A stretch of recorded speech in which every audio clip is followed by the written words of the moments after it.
So on this masterclass, we'll cover 3 segments. We will help you to identify your critical star employees.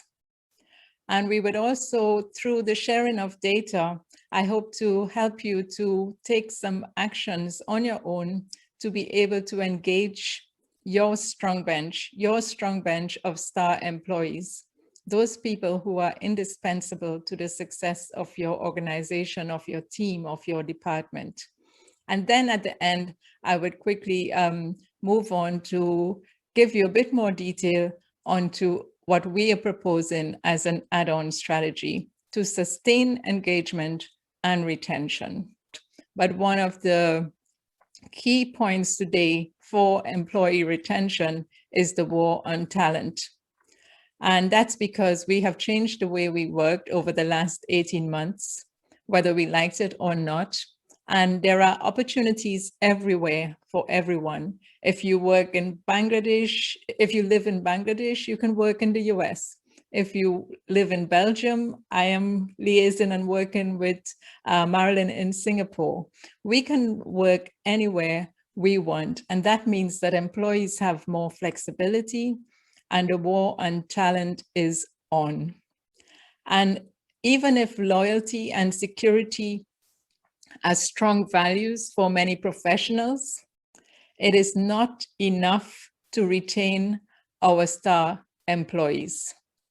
Are your current strategies working effectively?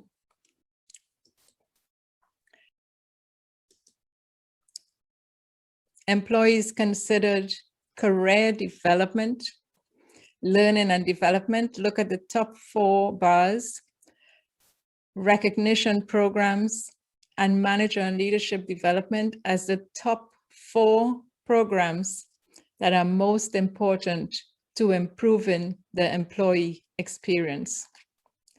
So my question again is, why don't organizations give employees what they want? Drivers of employee engagement, what people really want and need. And it goes back to Maslow and Hertzberg's principle. You know, we all aspire for self-esteem, high achievements, and we all aspire for self-actualization, a legacy, some sense of purpose in our lives. So you see the switch. We all still need a paycheck, but we are also looking for purpose. We all still want satisfaction, but we are not ready to stay there. We want to develop. The boss used to be the boss. Now the boss is accompanied by a coach, or the boss, him or herself, has coaching skills. And the same with the annual review, from ongoing conversation to ongoing conversations. And from weaknesses to discussions around strengths. And this is important, from talking about my job to my life. So this is the simple 3-phase coaching model that I use within my company. And it all starts with that small little circle on the left, which is how you see yourself. And then that expands to how HR and the management sees you within your organization. And we don't stop there. We go further into how the world sees you. It's very logical, it's very simple, but there are a lot of things happening in there. Great, so we've combined all of that into our simple methodology, as I said.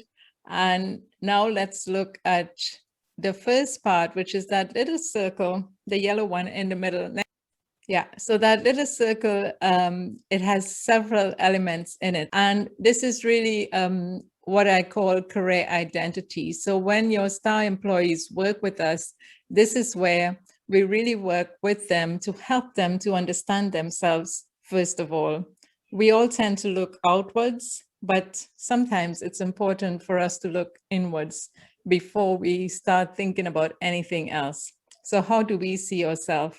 And this is important because other people and the world sees you the way you see yourself. If I was shy and timid here, that's what you would see in me. If I demonstrate confidence, that's what you see in me.